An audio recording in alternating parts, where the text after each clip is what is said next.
Hi, a very good afternoon to all of you. I hope I'm audible to all. Yes. Hi. Good afternoon. Yes, you're audible, and but I can't see anyone on the screen except myself. Okay, so I believe apart from you and me, Anubhuti ma'am has also switched on his camera. So I would request Kusum ma'am if you can quickly log out and log in. That would help. All right. Okay. Done. Right. So once again, I welcome you all to this very special 90th session of Leadership Talks. I welcome all our key speakers and all the participants for joining to this very special session of leadership talk. I welcome our key speakers, Bindra ma'am, Kusum ma'am, Anubhuti ma'am, Satya Kumar ji, Sunita Bharatwal ji, Mr. Jaswinder Singh, Sunil Dangi ji, and Luke Masado. So, you all have received the flow for the session. I'll begin the session with the formal introduction of our all key speakers, and then I'll come back to our speakers for their opening remark and the main talk. Before I begin the formal introduction of our key speakers, just would like to share the background of these talks. In fact, when the draft document of national education policy had come out, a few years back, even then we had gone to different cities and we had organized many interactive engagements with the different stakeholders. Then also we had collectively shared hundreds of suggestions with the MHRD and Government of India and other stakeholders. So when this final policy was released in the last week of July, since then we have spoken with hundreds of education leaders and we realized that at the same time this policy has raised a lot of enthusiasm, positivity among all these stakeholders. At the same time, there are many people who are apprehensive about the execution. Many people believe that execution is going to be very, very challenging. Some people believe that finances would be a huge challenge. Some believe that training, would play a very crucial role. Some people share the example of CC that it was also a wonderful initiative, but got failed due to poor execution. So then we realized that we must invite all the education leaders, stakeholders on a single platform. We must take their perspective. We must learn from them what they suggest in order to execute this policy successfully. And I'm truly honored the kind of presence we have today, the eminent speakers we have today. So now please allow me to share my screen. I would formally introduce our key speakers.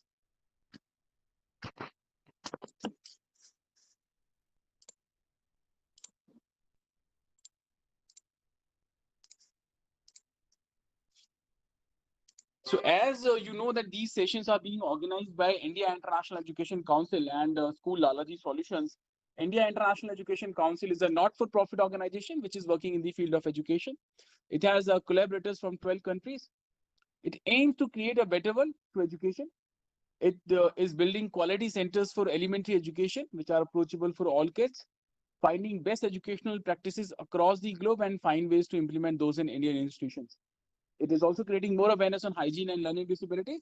It publishes a magazine called World Education Review and many other educational reports. It aims to build 100 chapters in different cities by 2022. It will soon open its membership for institutions and individuals. It also impart training for leaders, teachers, students, and parents. So as you all know that this is a 90th session. So far we have conducted 89 sessions. We have received 8,318 registrations. Those during those 89 sessions, 7,439 questions on national education policy. We have seen participation from 5 countries: India, USA, Qatar, Saudi Arabia, and Nepal. From India, we have seen participation from 19 states and 82 cities. We aim to organize 200 sessions.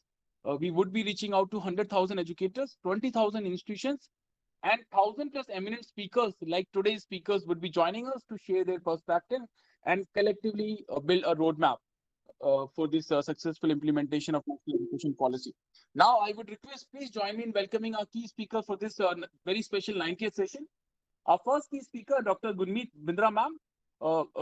Bindra ma'am is a former principal with Welham Boys School, Dehradun, Uttarakhand. She's an alumnus of Delhi School of Economics and Calcutta University. She's the first woman to have been the head of a boys' boarding school in India.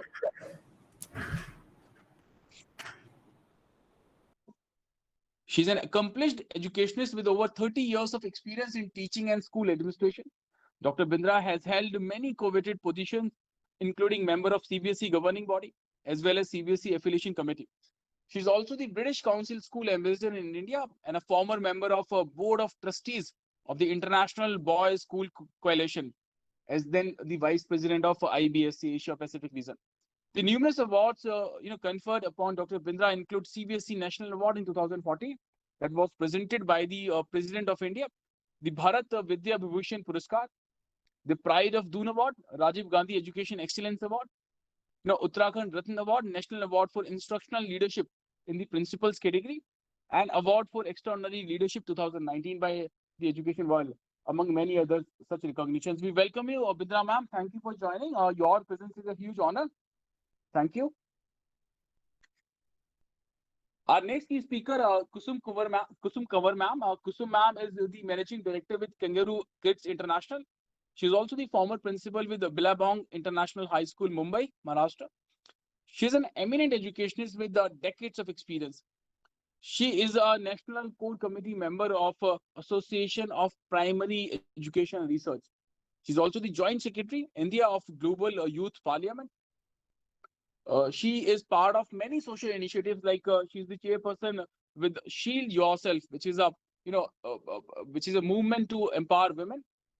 She's also the Mumbai convener with the Chuppi Todo, which is a movement to stop child abuses. She has received many awards and recognition for her contribution to the field of education. Kusum ma'am, thank you for joining. Your presence is a huge honor.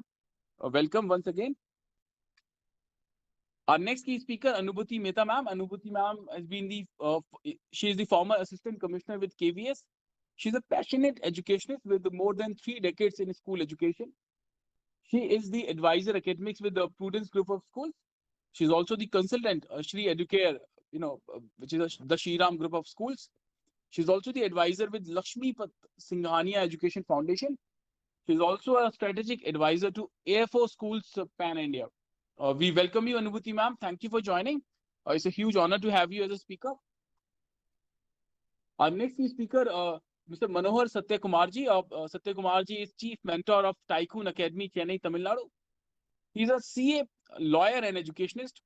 He's a chief strategist with Tycoon Advisory, director with the Swami Vivekananda Institute of Leadership and Governance.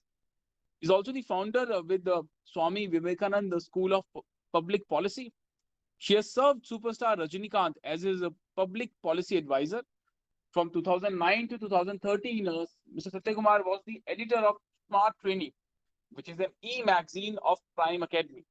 He was invited by Indian Embassy, ICAI Muscat and ICAI Doha, to deliver a speech to NRIs on the topic India, the next economic powerhouse, by Ambassador of India to Oman, His Excellency Mr. J.S. Mukul. He's also written a very sought-after book on GST called Decoding GST. We welcome you, Satyakumarji. Thank you for joining. Your presence is a huge honor. Welcome. And our next key speaker, Dr. Sunita Bharatwalji. Dr. Bharatwal is Dean with the Department of Management, Chaudhary Bansilal University, Bhiwani, Haryana. She has 21 years of experience. She has published 35 papers. She has presented her paper in 31 conferences. She has been a resource person to various institutions like HPU Shimla, Punjab University Chandigarh, CBLU, MMTU Gorakhpur, BPSMU Kanpur, and various other colleges in different states. Her area of specialization are marketing and HRM. We welcome you, Dr. Bharatwal. Thank you for joining. Our next key speaker, Mr. Jaswinder Singh, is the founder and CEO of Wordsworth ELT. Wordsworth English Language Lab is designed for India and is a highly research initiative of ACT Univ Group. It is a trusted education company with 2 decades of service in technology, education, and training.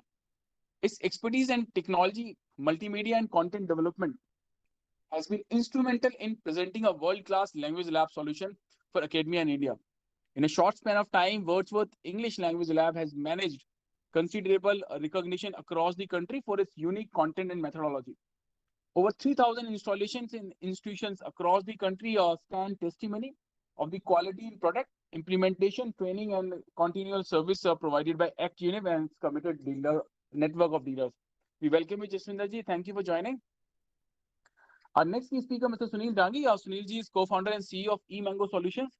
Sunil ji is an IIT graduate from IIT Kanpur. He's having master's degree in mathematics and scientific computing. He's an actuary, also the member with Institute of Actuary United Kingdom. He has worked with ICICI Prudential, HSBC, Financial Risk Advisor at Ernst & Young, India and UK.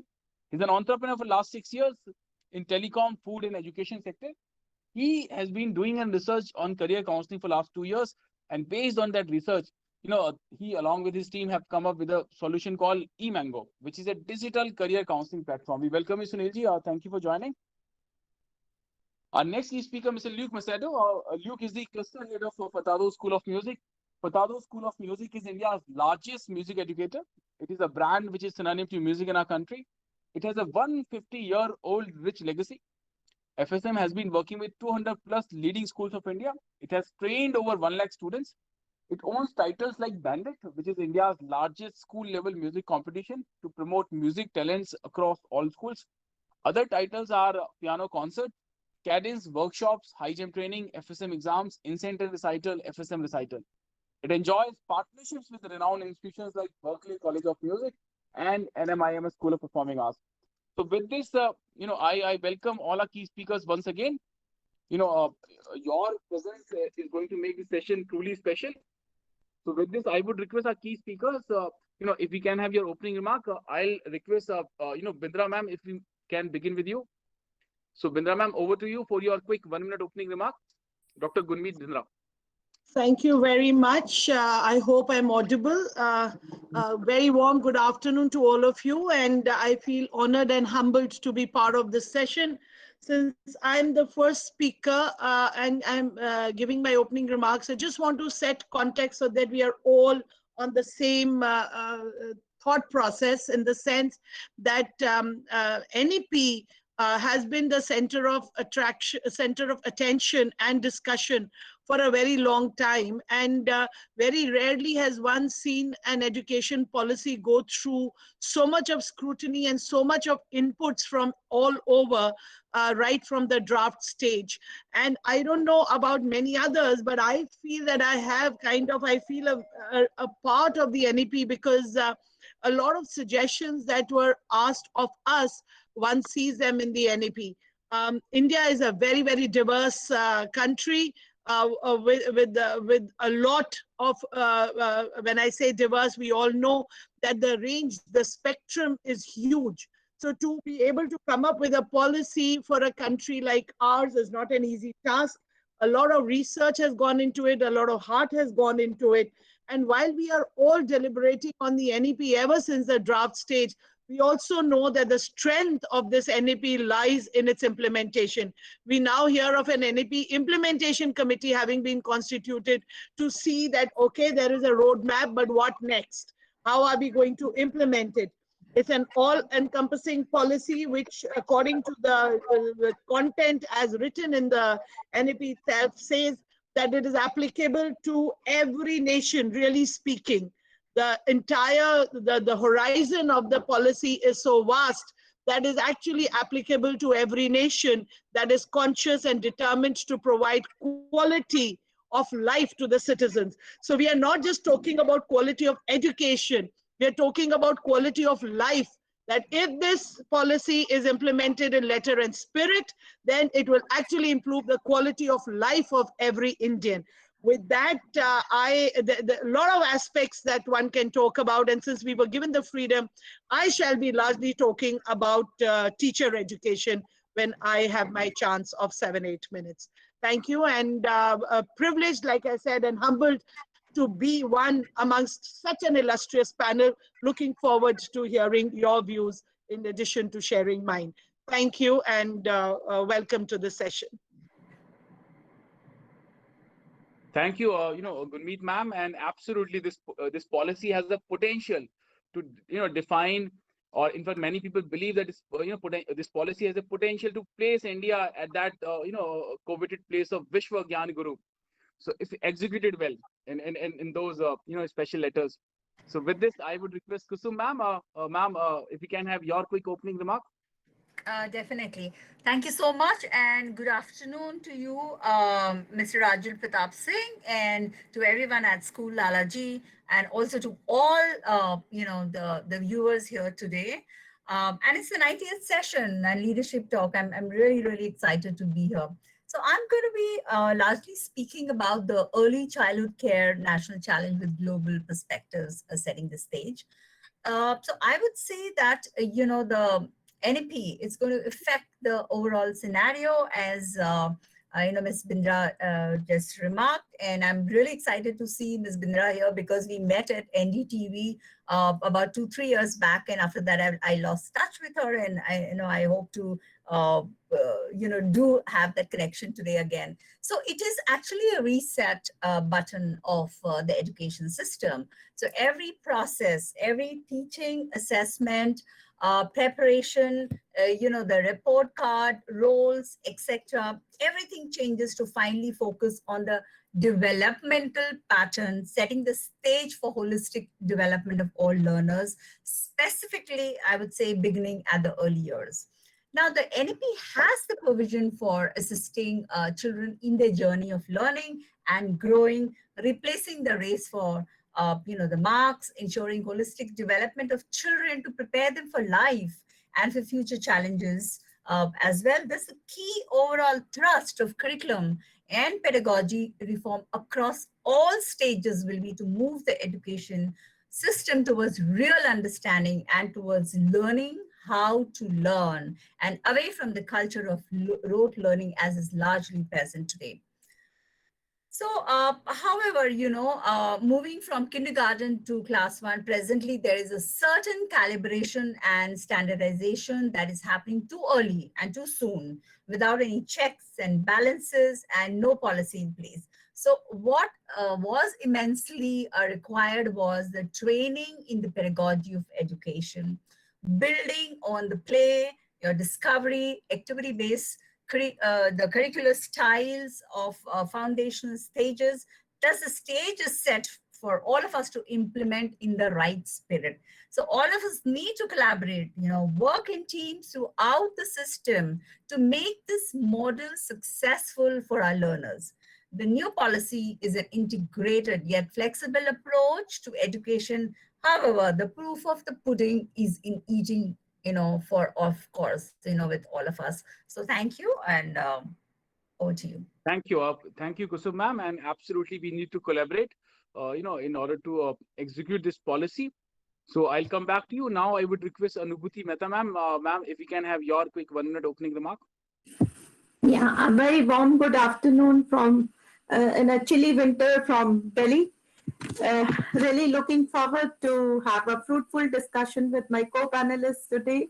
Dr. Bindra and Ms. Kanwar had just pointed out that new education policy is a welcome move in the field of education.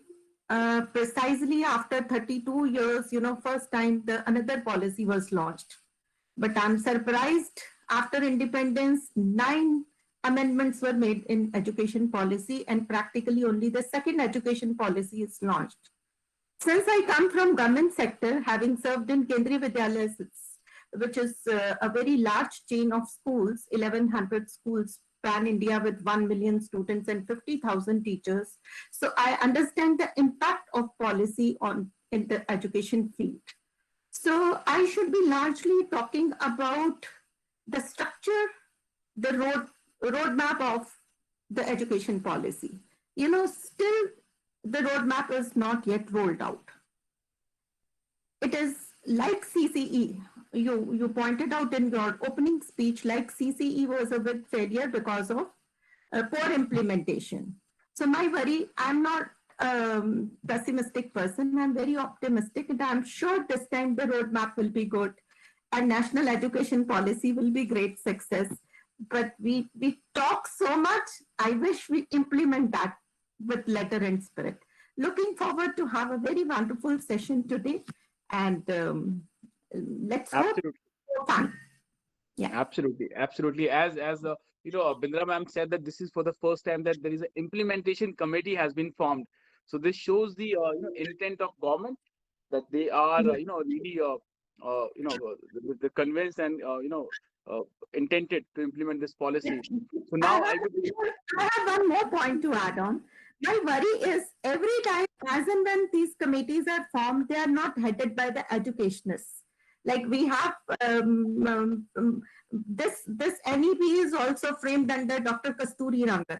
See, he is a very eminent scientist. I have lots of regards for him, but he is not educationist. So my worry goes that our educationists are not involved at all the steps. That's how the implementation plan is not foolproof.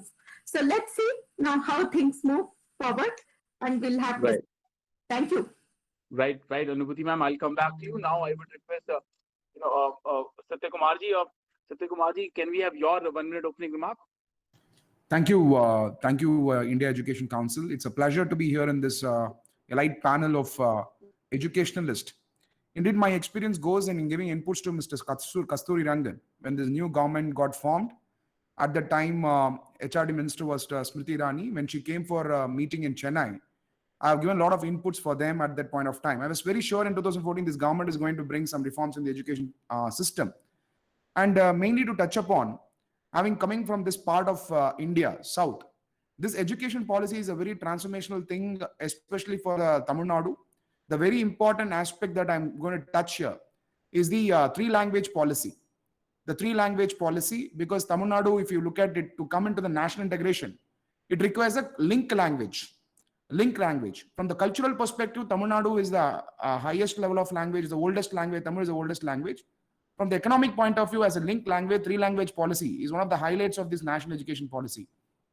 Two, it's very important to understand, if you look at the Swami Vivekananda's idea on education, he always said Western science with Eastern philosophical background. So that's very important. In this national education policy, the second highlight is the Western education with the Eastern philosophical background is also touched upon. The three important thing which also attracts me and which impresses me is the ECCC framework. ECCE framework. I asked Prakash Javadekar when he came to Chennai in 2018 for Indian Express meeting where we addressed together. I asked him why is that education policy is taking so long. He said it's not because of other items in the education policy, only because of the ECCC framework, which the committee is working on. So the ECCC framework is a very important development in this education policy. Beyond that, the challenges I foresee in this education policy, impressive things could be there, but challenges I foresee is it is disrupting the entire regulatory norms of the education system. The helm of affairs is getting revamped. So, for example, if you see dental council, bar council, there are many councils which are also in conducting examination. So they all wanted, the government wants all these councils to be only a kind of a monitoring framework, and all the funding and everything the government wants to take in. The question is now is we have developed this system for the past many years from 1947. By disturbing it and disrupting it, what are we going to achieve? The point is the education should reach the grassroots level students. There are government schools. So how do you improve the government school education? And when Prakash Javadekar met me in Chennai, I said, it's a public forum, I question, can this government look at bringing a regulation where they can say whether the MP's son and daughters, if they're going for a school, and government employees and IAS officer son and daughter, will they go and study in the government school? I said this and I asked this question in public. If I run a tea shop, I should drink tea in my shop. If I go to the opposite shop, that means my quality of tea is not good. So can we look at first regulation to bring in the parliament? To, if you are talking about national education policy, if you are talking about government supporting the downtrodden, if you make IAS daughter or son to study in a government school, automatically the quality of education increases as per the United Nations goal number 4, quality education. So how do you bring the quality education? I spend money, but the policies are good. But to ensure that the policies are implemented, the regulators, the policy makers, the government officials, the MPs, MLAs, panchayat leaders, from Tahsildar to Pune of the government setup should make a son or daughter study in the government school. Automatically, the quality of education can be achieved. This was the point I made. It came in the papers, and I propagated this idea. And when Rajinikanth sir also wanted to come into politics, I said, if you're announcing, the first announcement should be to bring a regulation where the government officials of Tamil Nadu will put their son and daughter in the government school, and the government school should have a bilingual policy like Singapore, where Lee Kuan Yew implemented a bilingual policy where English and the national language will be taught, so that the communication becomes an essential thing for technical knowledge. So this was my ideas. I hope the national education policy will also re-engineer the policies in the days to come in this direction. Right. Thank you, Satyakumarji. We'll come back to you for your detailed remarks. And now I would request Bhavna, Sunita Bharatwalji, if we can have your quick 1-minute opening remark.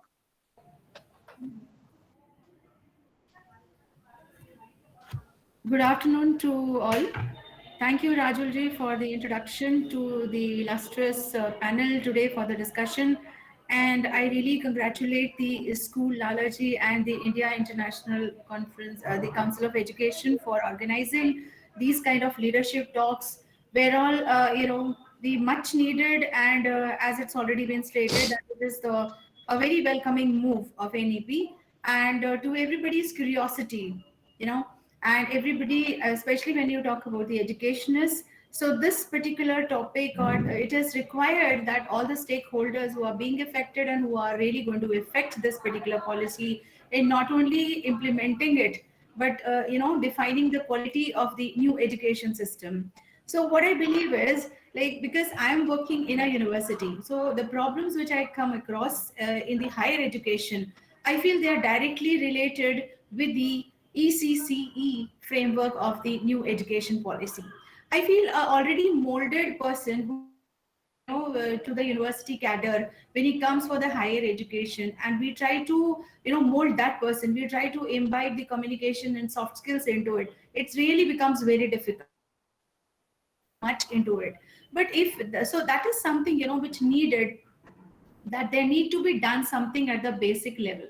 So when you talk about building a monument, the base is the most important thing. If you don't have a proper base, I feel we really cannot build a good building over it. So my discussion is all going to confine to the ECCE in national education policy, what challenges are going to be there, and rightly quoted by my earlier co-speakers also.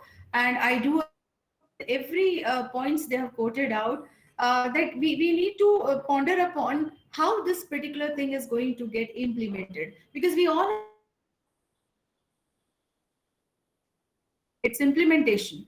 So already the draft of the policy has given the roadmap, no doubt about it, for its implementation, and it's already given the detailing of the key actions to be taken by central as well as the state level, and the timelines are also being set. But then again,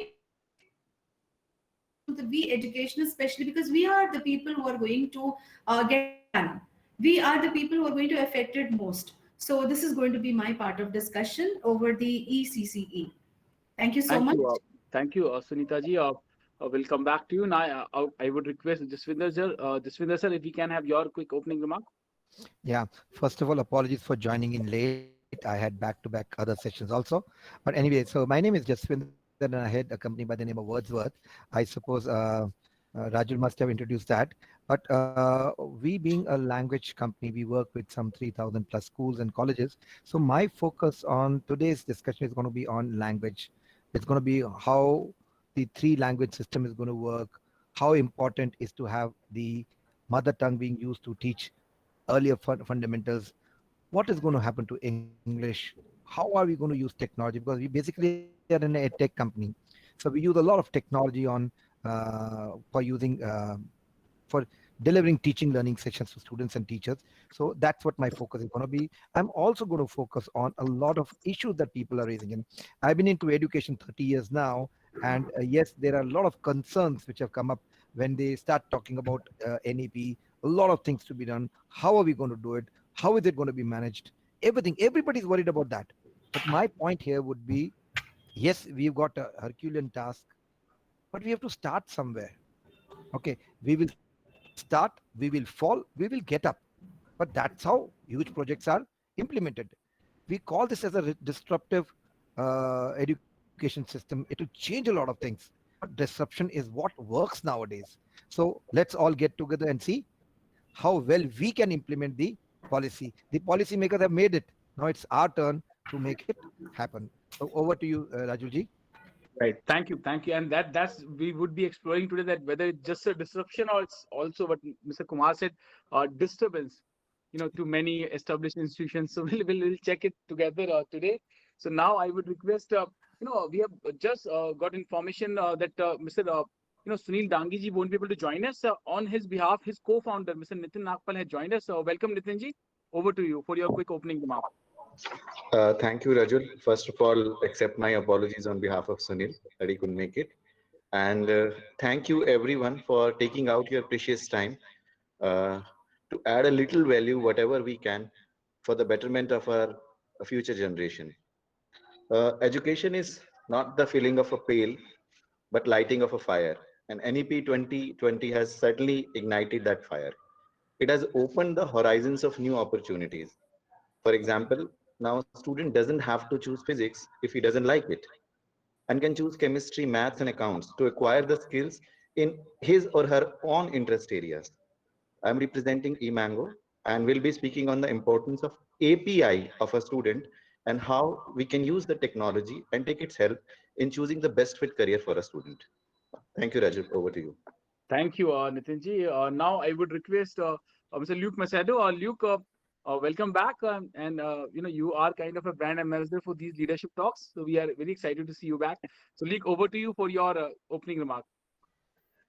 Thank you, Rajulji, and thank you everybody else for this amazing opportunity for this to hear everybody's perspective. My name is Luke, and I represent the co-curricular side of the education department because I am a musician. So I interact with students who learn music, teach music. Yes, we have students who also pick up student classes just so that they get exposure, so that they understand ki if they have to make music as a mainstream career, then what are the challenges involved. So I represent that side of life, the musical side of life. And we are really thrilled about the NEP because it has given us so much of promise that finally the government is going to put some stress on students who want to study music. So if I am a musician or if I want to study music, then I do not need to focus so much on physics or chemistry, which is not going to make sense to me because I, as a music or an art student, literally zone out in those subjects. I want to be interested in a subject that I can really grasp. So we are really happy about that. And from our organization, as part of because it's the leading organization in music academics, especially with schools, we are in full and complete support with the National Education Policy of 2020. So a little more on that, I will probably just show a glimpse of my organization and where we come from and why we are so thrilled about this. And I have a small PPT for the same later on. Thank you, Luke. In fact, when NEP itself mentions music, more than 20 times in the document, so you have enough reasons to be excited. I know. With this, now I would request, before I invite our key speakers for your main talk, just would like to share the learnings which we have had during our 89 sessions.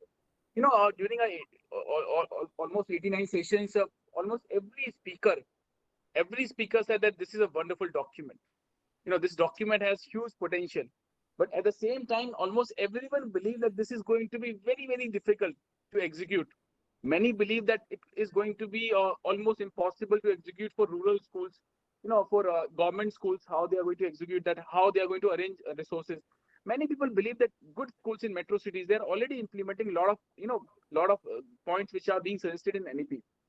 So now the challenge, a lot of people believe that lack of training infrastructure. In fact, this pandemic exposed how poorly, we have the digital infrastructure.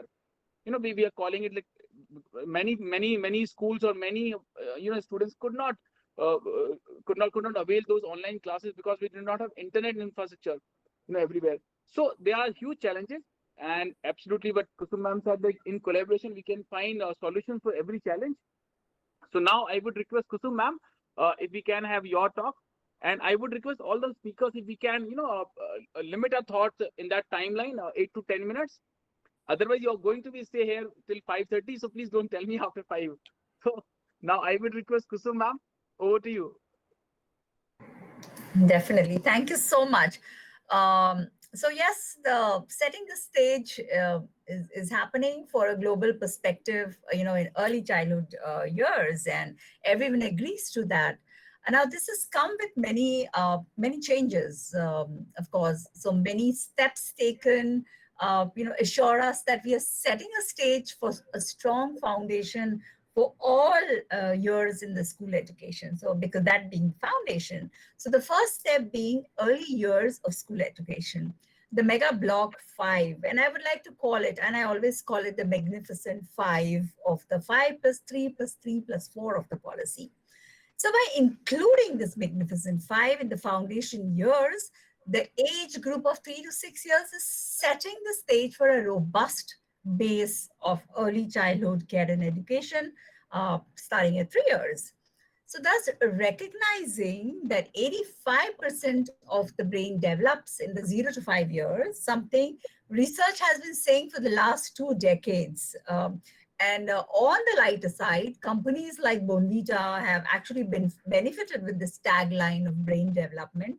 And actually we haven't, we didn't in the education field. So somehow as educators, we are cautious not to use it for whatever reasons. But as we all know, it is most important period in a child's life, consisting of the foundational stages. That's in two parts. That is 3 years of, I would also include Anganwadis here, because we are looking at India, as a whole and large, and that's where I mean collaboration happening. So Anganwadis and preschools plus 2 years in primary school in grades 1 and 2, both together covering ages 3 to 8. Now, importantly, the commitment of ECC to children from ages 3 onwards has been honored in the new education policy. So it states comprehensive provisioning, you can say, of quality early childhood development, care, and education must thus be achieved by 2025. And its the execution is our commitment as schools and states to fulfill it. So the curricular and pedagogical structure, of school education will be reconfigured to make it responsive and relevant to the developmental needs of the learners. And it's at different stages of their development, right? And starting point is 3 to 7 years, the early years being the first stage. Now, secondly, bringing changes in the curriculum and pedagogy in schools will be brought in where learning will be holistic, integrated, enjoyable, and engaging. And I my co-panelists remarked that yes, this is already happening, in bigger schools or in metros. Now let's look at it, from the schools which are in the rural area. So let's do that, right? Which will be aimed at promoting better overall learning, development, and well-being, setting the stage for tackling the global challenge. Now, ensuring that all students entering grade 1 are school ready.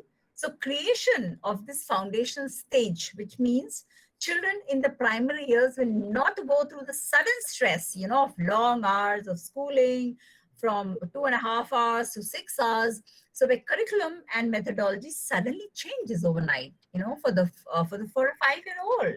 The curriculum format will be similar for the first 5 years, which is going to benefit the child from 3 years to 7 years before moving to the preparatory stage of 8 years to 10 years. Now, thirdly, I would say is, guaranteeing quality education is provided to every child. Thus, having an ECC qualified teacher will be significant, right? Because the policy states it. Now, the learning in the preparatory class shall be based primarily on play-based learning with a focus on developing cognitive, affective, our psychomotor abilities, early literacy, numeracy, as globally accepted as well.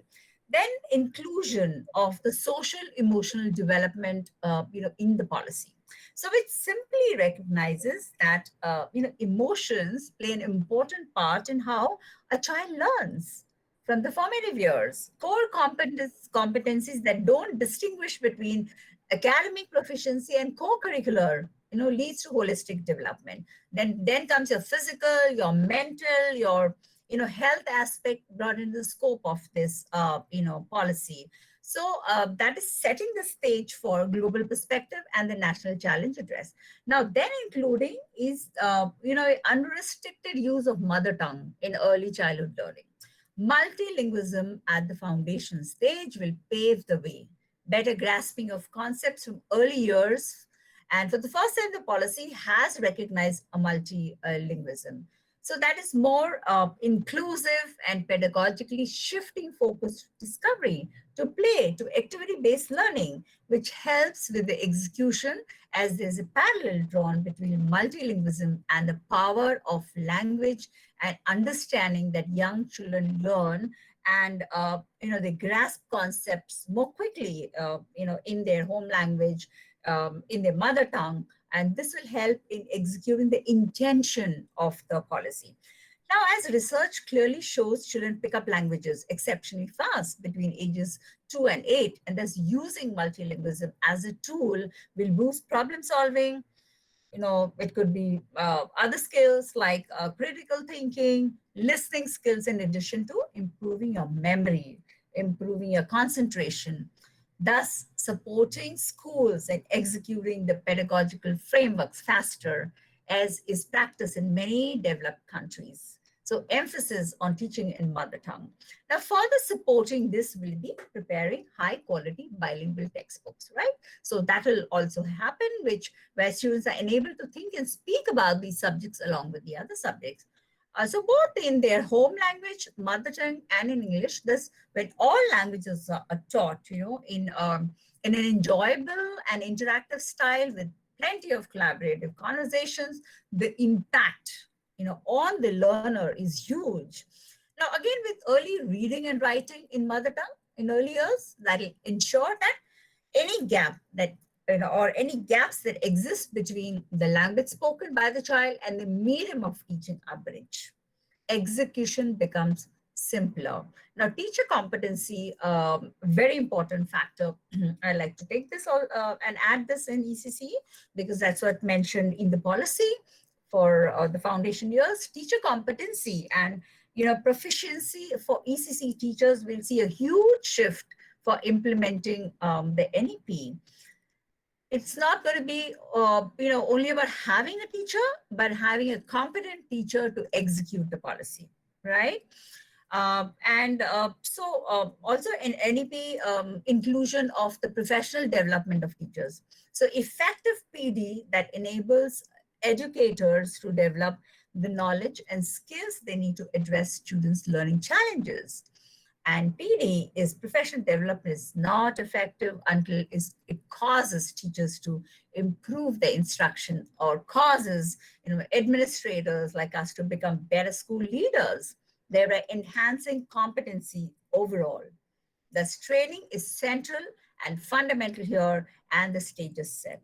So I'd just like to sum it up that for smooth execution, idea of Magnificent Five as a first block of learning, that's your foundation years, in a sense, allows us to look at it as a unique setting for integrating global perspectives. All of us need to collaborate, work in teams throughout the system to make this Delta model a successful one for our learners. More so, the government has to extend its hand first to all the schools, whether urban or rural. Now, the overarching goal will be to ensure universal access to high quality ECC across the country. It cannot just happen overnight. It has to be in a phased manner. When they're talking about 2025, I'm sure we're going to get there. So we may scrutinize, we may analyze the policy. However, let us start by cheering the government and the committee that has driven it on ensuring that vision of millions of Indian educators and policymakers is embraced. So as rightly Ms. Bindra did remark in the beginning, that it is for all our, I can see everything that, that everyone, all we educators dreamt of. Now, the key overall thrust of curriculum and pedagogy reform across all stages will be to move the education system towards real understanding and towards learning how to learn. and away from the culture of rote learning. And that is urgent. Ultimately, knowledge is deep-seated treasure, and education helps in its manifestation to perfect the strength which every individual possesses, right? So with NCRT identifying these required skill sets, including many mechanisms for their transaction, in the National Curriculum Framework for Early Childhood and School Education, it's an important stage set for school education. Thus, NEP is an integrated yet flexible approach to education. However, like I said earlier, the proof of the pudding is in eating, of course. Taking the intention to implementation phase will decide, and I hope it doesn't take decades and decades to do that, if we are ushering our learners to a global perspective. And it is all in our hands as school leaders. So I'd just like to stop here and I'll come back later for more. Thank you so much. Thank you, Kusum ma'am, for highlighting these very important part. In fact, one big achievement which NEP has already done, that is that it has created that mass awareness, about the importance of these early years. So you rightly said that Bonvita tried to create that awareness, and it was trying to create that awareness for many years, but we did not notice that. But now NEP has done it. I really believe that in last some months, 5-6 months, people are not talking about it, and they are formally recognizing it. So thank you. And you rightly said that we need to collaborate. Many people believe this NEP offers many opportunities to collaborate, be it the that hub center kind of mechanism, or where one school would be working as a center for the cluster. So now it is now up to the schools or the individuals how they take the advantage of that.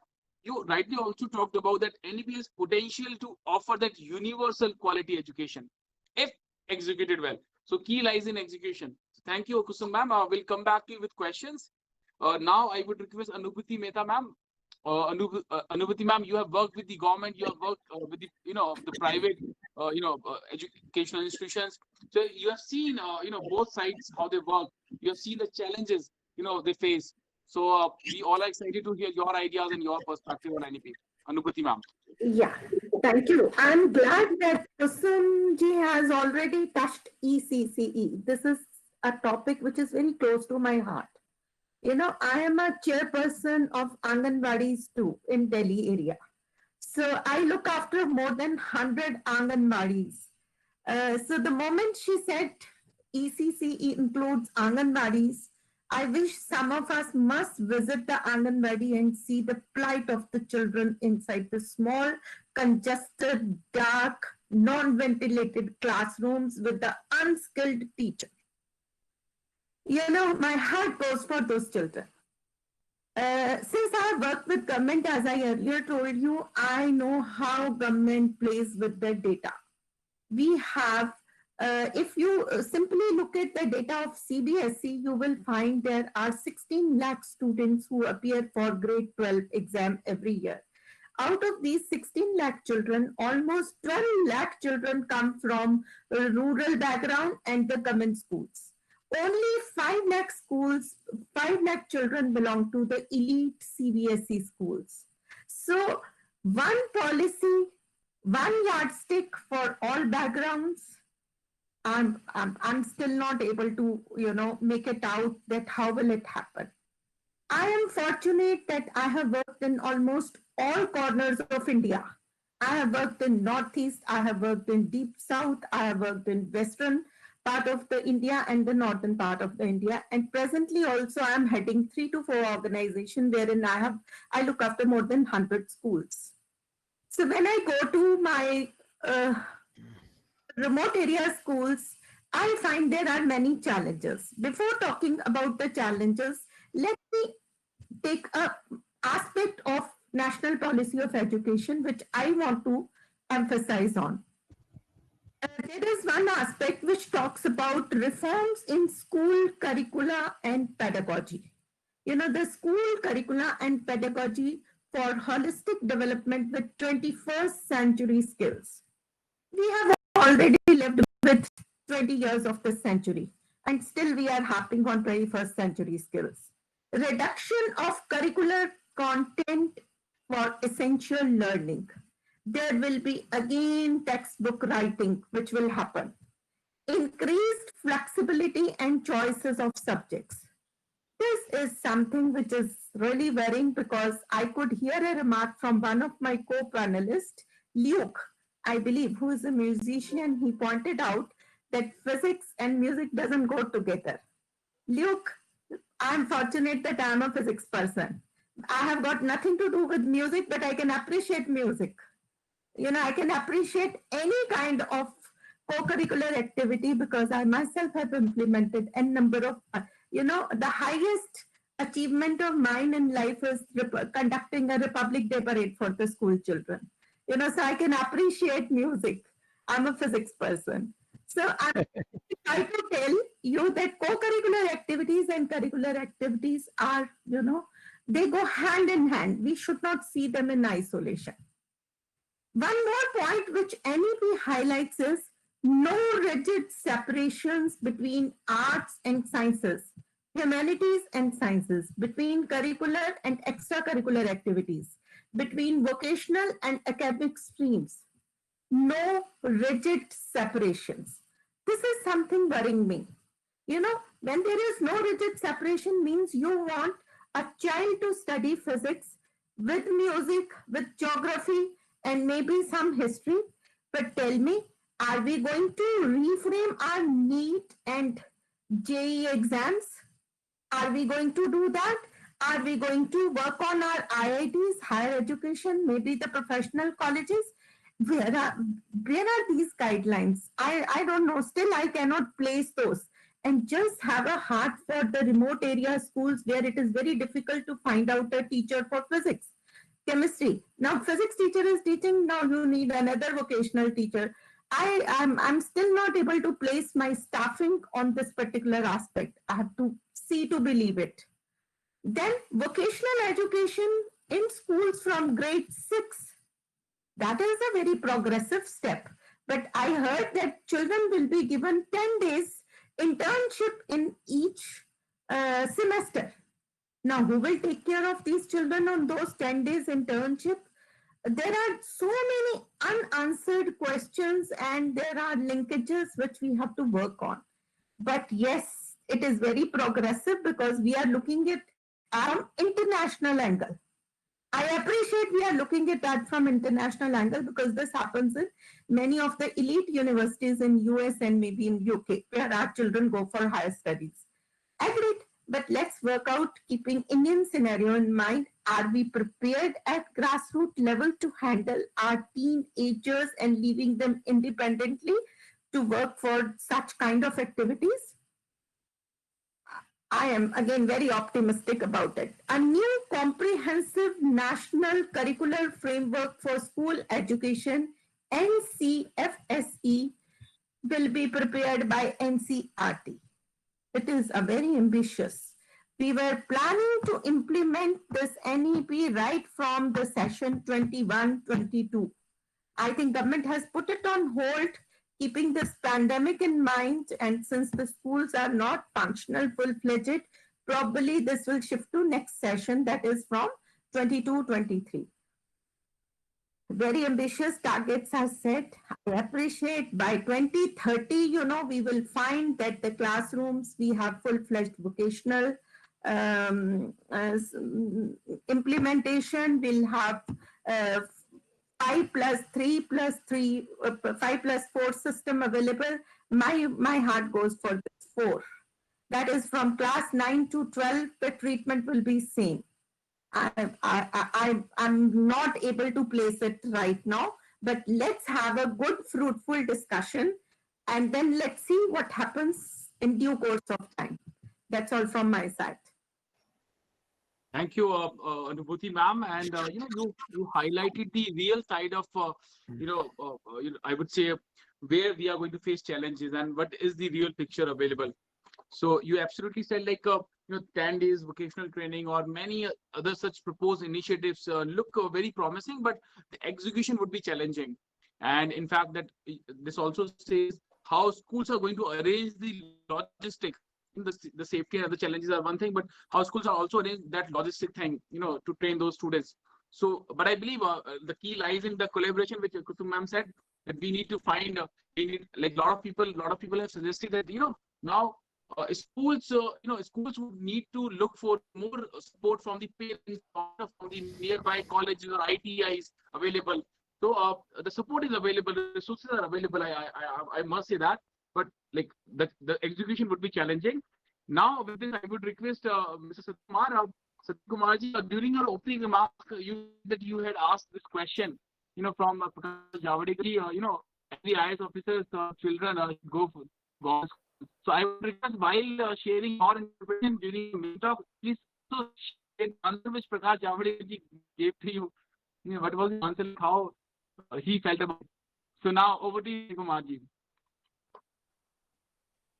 Thank you, panelists. It was pleasure hearing the experts who invested their time on education. Maybe I'm off of their experience, actually. So, but from the perspective of insisting the government to bring powerful ideas, I've been doing my bit. And definitely, the present government has a vision to bring a transformation in the education. But that does not stop me from giving a critical point. So I will cover my presentation in both ways. First, to look at the national education policy. What is this policy inspired on? What is this policy's inspiration? If you look at the preamble to the policy, it says India-based knowledge, Indian-based education system. When I talk about Indian-based education system, I'm afraid even if we modernize the education, I'm afraid even we bring traditional models to education. I want the education to be contemporary. So this is my point. It is just not modern. It is just not traditional. It should be contemporary. If blockchain technology is coming, yes, blockchain technology is important. At the same time, value-based education is important. So now when I look at this, is the government trying to bring that kind of a model of education? Yes, answer seems to be yes, because the preamble talks about Swami Vivekananda's idea on education is the manifestation of perfection already within. So that's the core idea. But second point at which I was looking at, whether implementing this policy will be a challenge. Definitely it will be a great challenge, but the vision of the policy is definitely to be appreciated. Now, can we move into the question? Now, I will cover my presentation in three directions. One is the primary school education, two is the secondary level education, three is the college level education. The entire national education policy talks about three phases of education. So in the primary school education, one point which actually I would wanted to appreciate is the schools, they insist that in the national education policy, mother tongue based education, mother tongue should be taught in the school up to 5th class is what I understand. Now, this is a beautiful model. Now, when I was looking at this, is this happening in other parts of the world? Answer is yes. Because if you look at, for example, Tamil Nadu, if you see most of the people who speak here, multiple languages are there in Tamil Nadu. Many people speak Hindi, many people speak Telugu, because it's a Madras presidency. I'll take this as a case study. There are multiple languages which they speak, but predominantly, if you want to communicate to a tea seller, if you want to communicate to a vegetable vendor, the social and cultural awareness comes through a mother tongue language. It's very important if you look at ECCE, the ECCE committee's proposal. The brain development when we are talking about, in fact, it's a wonderful point made by Kusumji and also Anuputiji. They're all experts in the education. They know well. ECCE is a model where the brain development of the kid is mapped with the neural networks. I understand that much. That's all because I'm an accountant by profession and a lawyer by profession. So the neural networks gets connected and then brain development increases. So when I look at the child, actually, the brain development will perfectly happen. I think if it is in the mother tongue based education, because what we need first is the local cultural based education. So if there is somebody who's studying in Ooty, first of all, you should understand Ooty better before he understands California. So we are now, we have a model where we are glorifying English education. We put them in Ooty itself in Laudel, and then we say you are like a Britisher and then you need to speak in English. This is not giving us a social and cultural awareness. So what we need in our country today is a social and cultural awareness. I am very much convinced because of the mother tongue based education up to 5th class, that is possible. Nevertheless, they never said you should not make the kid to learn English.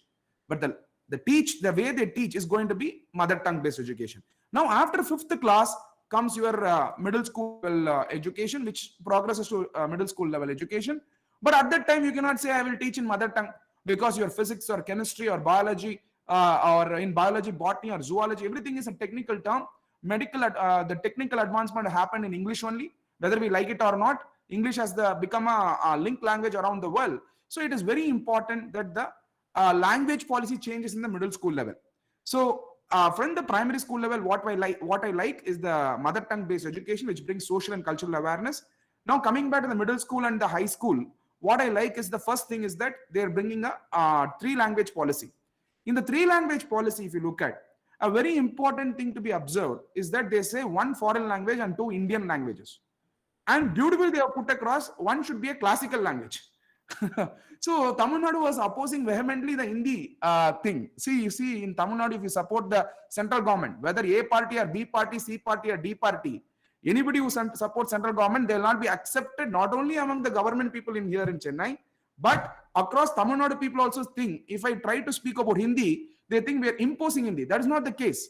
I very well said in one of the television channels where they interviewed on exclusive in News 18 Tamil Nadu, I said them, look, I'm not defending this policy. I'm being very critical compared to anybody. But we need Hindi just the way you say English is needed, because majority of India speaks Hindi. From the cultural identity point of view, we have to accept Tamil Nadu has been Tamil is the oldest language, and it comes from the classical language also. So nobody is going to steal away your culture. So the threat that the Tamil Nadu people have, even in the choice given under the 3-language policy, whether the Hindi will come here, and Aryan Dravidian issue is still going on here.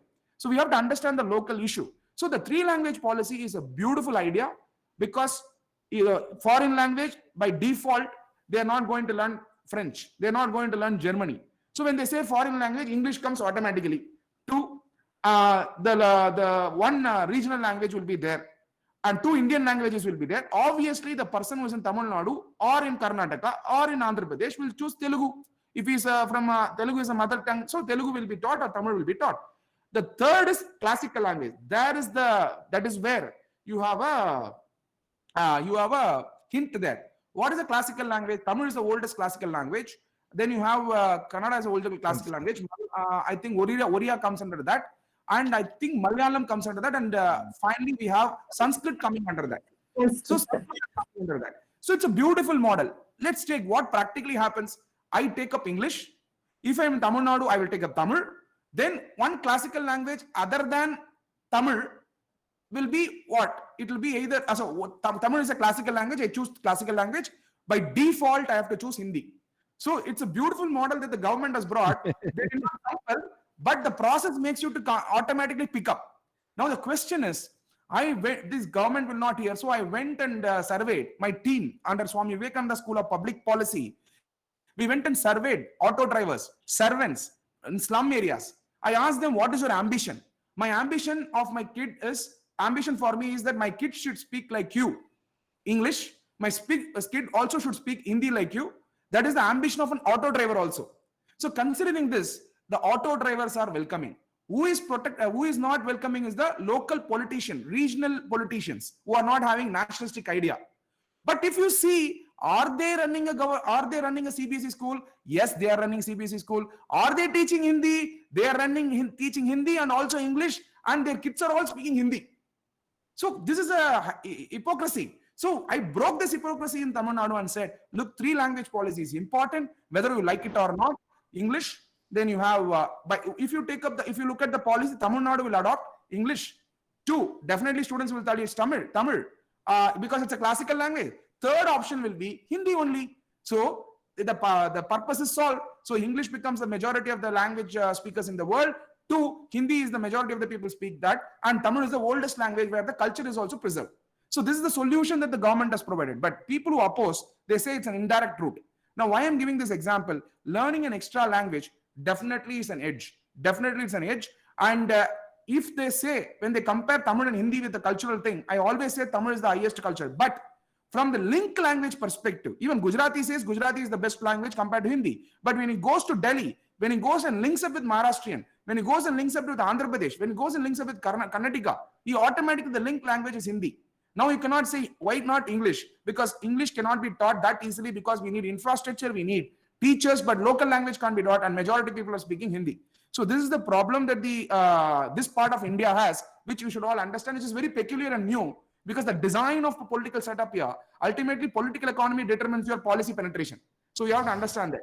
Coming back to the next important thing into the middle school and the high school, they say that 8th standard onwards, they have to provide vocational education, and they will have a choice of subject. Choice of subject is my understanding from 8th standard onwards. Now, first, let us deal with vocational education. I want a clarification from the government. I'm critical about it. What is an vocational education all about? Are we getting, it is a wide area. If you come to Tamil Nadu and say, you need a vocational education, you know what will the Tamil Nadu government, the parties here will say, are you taking them to the old model of Varna system? Making them to be a barber, making them to be a potter. So you cannot ask, the government has to clarify, because in Tamil Nadu, I cannot speak about the vocational because the people have been trained well. A tea shop fellow also knows that his son should not be in the traditional model of vocation. He wants his son to be an engineer. He wants his son to be a doctor. So the government has to clarify what is an vocational training. Maybe they should say it is a 21st century skills that the World Economic Forum is insisting on. It should be the word that the government should use. Why the government is reluctant? I myself, I'm afraid. Are they talking about traditional model? Because I come from farming community. I'm coming from, so looking at this, I got educated. I myself, I'm afraid. It is for me to take up farming, but government saying it will act as a problem. So I like farming. I'm a chartered accountant and triple qualified today. Tomorrow I want like farming, I'll go there. So, but the government should not talk about vocational education, having a space where they create traditional model of old system of thing. That's what people are afraid. So we have to clarify a point where we will have to add a point where maybe the policymakers here can insist the government. I've been insisting Mr. Prakash Javadekar, as well as when Smriti Irani was the HRD minister, I insisted, when you say vocational training, it has to be a 21st century World Economic Forum skills, the top 20 skills which they require from 2020 onwards. That should be the point that should be made there. And now, getting back to the choice of subject. Now, I'm not concerned about a top school where I studied. I studied in a very good school, so that's not a problem. But if you go to a government school, any part of India, who will guide them on what subjects to take? That's my question. Now we have a universal model. We say that you study physics, you study chemistry, you study mathematics. Who will guide them? We need counselors. People like Anubhuti Mehta ji has to train career counselors. She is very well versed. Kusumji should train, and Luke Makido should train on the people who are liking in English music. So I should be training the people on commerce. So we need to create a structure first, because without guidance, if the students are picking up any subject, later, if they, for example, when I was in 8th standard, I wanted to join IIT. After that, I came to know present system of education, which will not, it will be very difficult for me to enter, because I will not come under the particular selection process, because I require higher score. So considering it, I moved to commerce. So later the student should not regret, in 8th standard, I did not study a universal education. So 8th standard is too early for the people to choose subjects. Can we remain with the old model with a technical vocational thing, which are 21st century skills, like robotic technology implemented, like artificial intelligence being taught, or fintech being taught, blockchain being taught, or handcrafts, drawings, whatever the students likes. So can we only change the vocational, what they say as vocational? I can't use vocational because many people in Tamil Nadu will see it and then say, I am promoting traditional thing. I am not promoting traditional skills. I am only talking about World Economic Forum 21st century skill.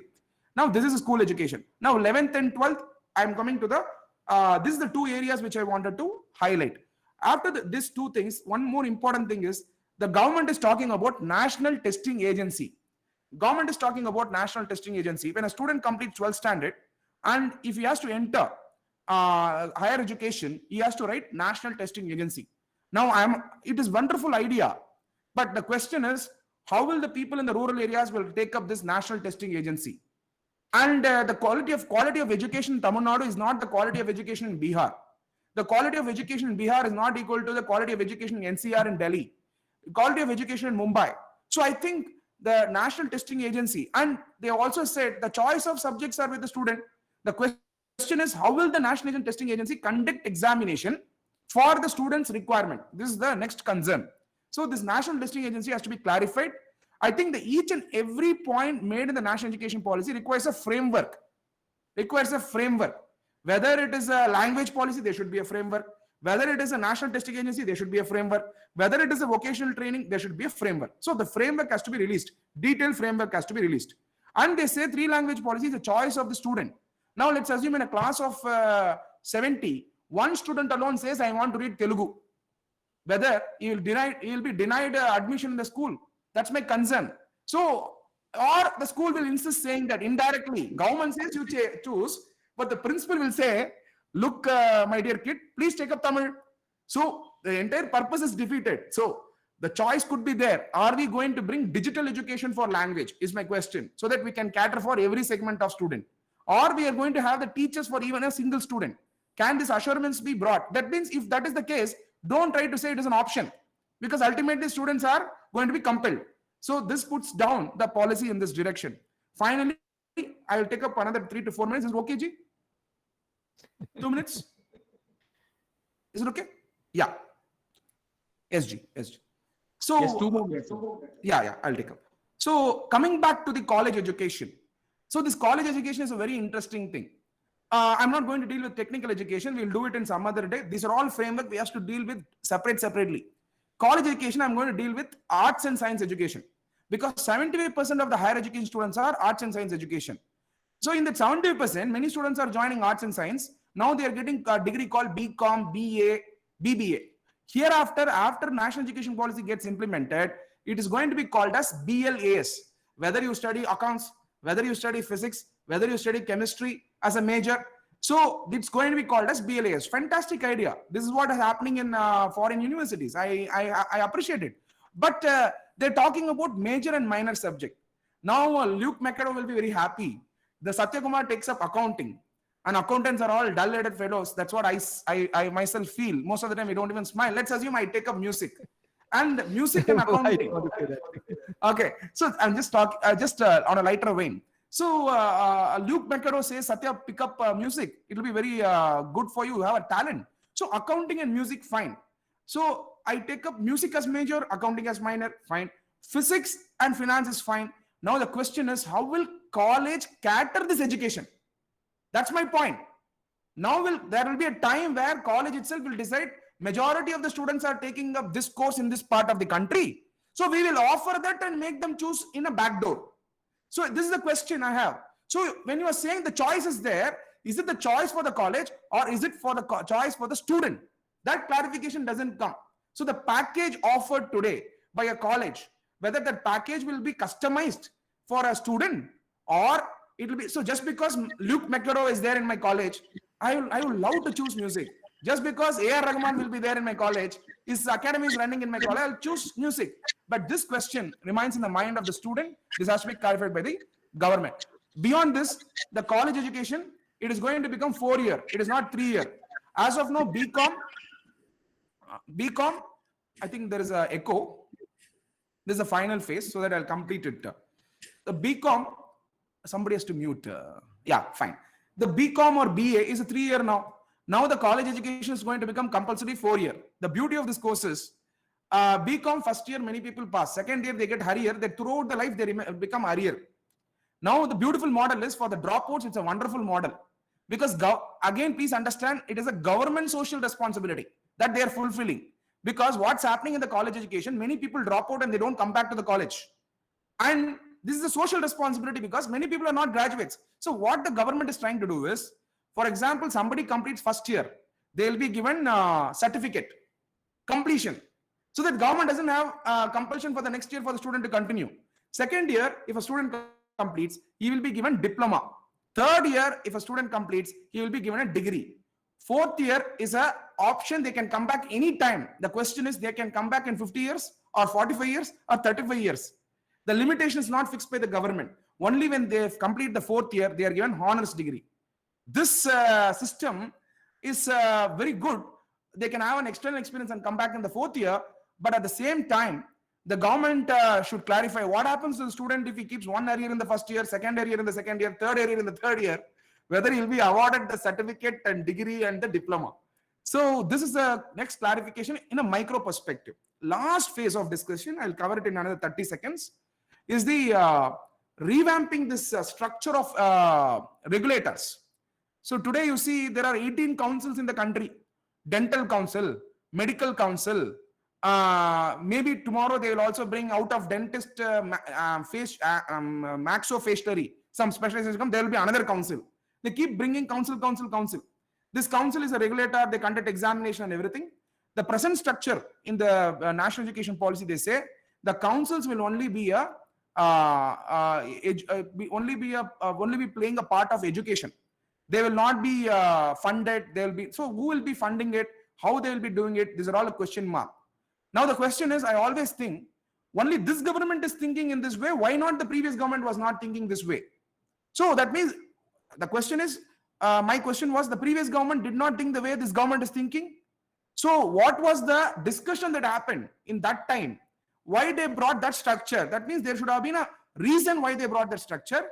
That reason has to be explained. See, dental council should not interfere in the regulation of the profession, means they should state the reason. Now, if the dental council is not interfering in the regulation of the profession, chartered accountant, sorry, for example, lawyer, bar council is only there to, let's assume, interfere